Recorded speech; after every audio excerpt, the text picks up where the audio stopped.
All right, let's get into it. Our bodies are, well, they're built for the ground. We're perfectly tuned for life down here. But what happens when we take our biology and launch it thousands of feet into the sky? We're going to look at the strange, kind of invisible ways the body starts to rebel when we go where it was never meant to be. And it's a real conflict, right?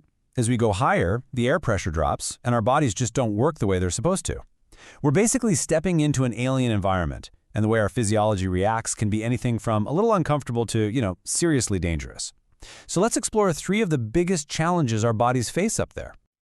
First up, let's talk about something we literally do every second of every day without even thinking about it: breathing. I mean, it's life, right? But what's so wild is that at altitude, especially in a stressful situation, that very act of breathing can become the problem. It's a total paradox. I know, that sounds completely backward. If you're in a situation where you might be worried about not getting enough oxygen, how on earth could breathing more be a bad thing?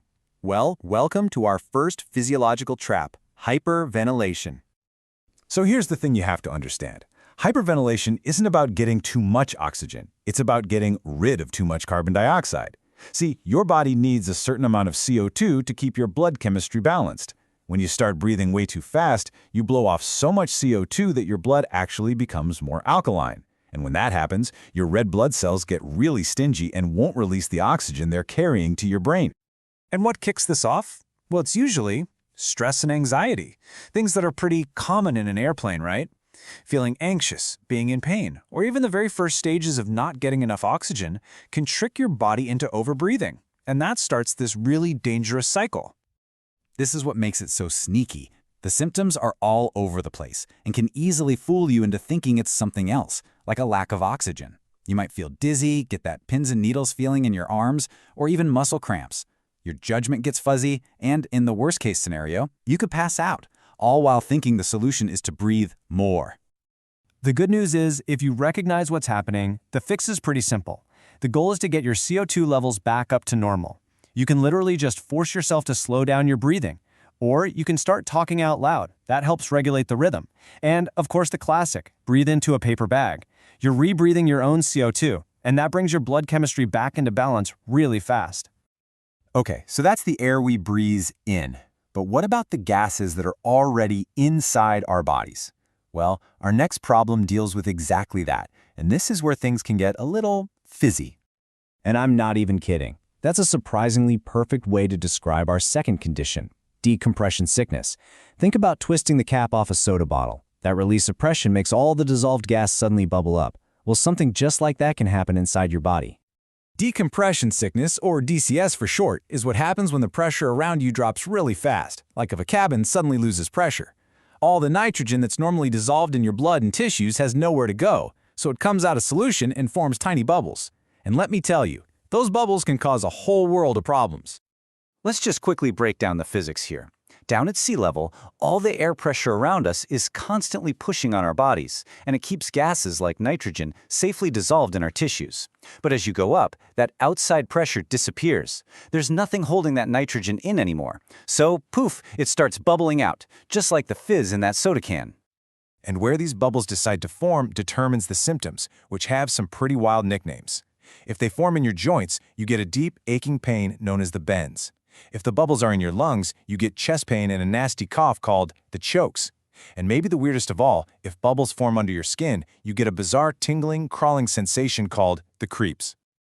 Now, this whole nitrogen thing is exactly why scuba divers have a super important safety rule. When you dive, the high pressure underwater forces even more nitrogen into your body.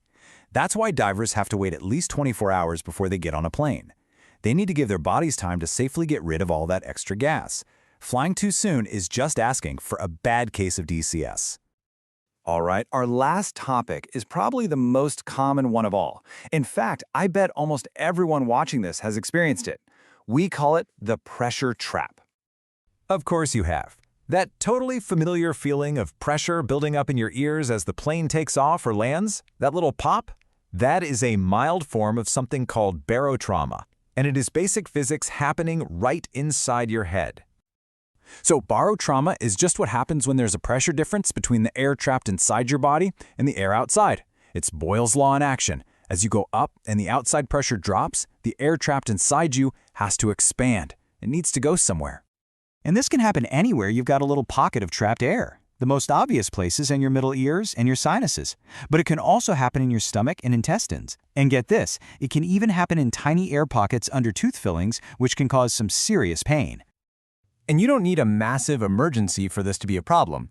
On a totally normal flight, with the cabin at a standard 8,000 feet, the gas in your gut is expanding. So if you had a soda or some gassy food before your flight, you might be in for some major discomfort as that gas starts to take up more space. So we've got breathing paradoxes, our blood fizzing, pressure traps. Yeah, it sounds pretty hostile up there, but the key to staying safe is just understanding what's going on so we can prevent it. Really, when you boil it all down, it's pretty simple. Each problem has a clear cause and a straightforward fix. For hyperventilation, the problem is too little CO2. The solution is to control your breathing. For decompression sickness, the problem is nitrogen bubbles. The solution is to get down to a lower altitude and onto 100% oxygen. And for barotrauma, the problem is trapped gas. The solution is to equalize the pressure. Yawn, swallow, pop those ears. You know, the fact that we can fly at all is amazing. It shows how clever we are at overcoming our own biological limits.